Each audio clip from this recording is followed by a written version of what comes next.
Hi, my name's Nicola Askham and I'm known as the Data Governance Coach. Now, I've just been reading a document that made me want to do something I've never done before, and that's to record a reaction video. So here goes. So last week, the UK government published its declaration on government reform.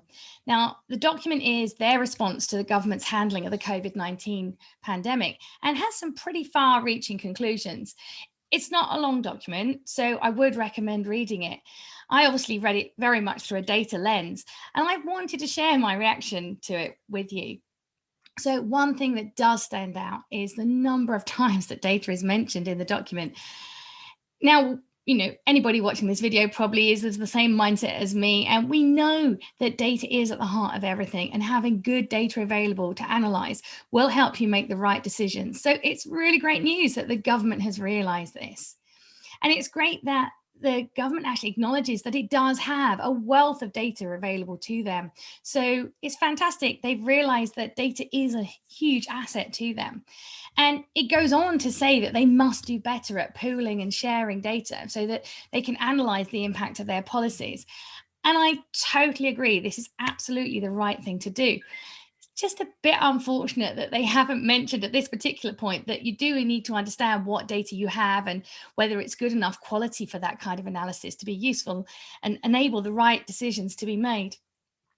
It's also really heartening to read that they're committed to investing in training for civil servants and ministers, and they include data in the list of training that they will provide. So this is really great news. They're investing in data skills that we know are just so valuable. Now, the document also acknowledges that digital platforms and services are all trying the relationship between the government and us. And they've acknowledged that data is key to telling them what works and what doesn't work. But, of course, I feel I have to say that just because you have the data doesn't necessarily mean it's the right data or even that it's good enough to make those decisions on. And it did make me smile, though, to read that they are going to put data at the heart of all their decision making. And whilst they don't mention data governance itself in this section, they do actually talk about creating a data inventory to know what data exists, where it's stored, how it can be accessed. So great news. Just if only they'd also included knowing whether the data is fit for purpose as well, it would have been perfect.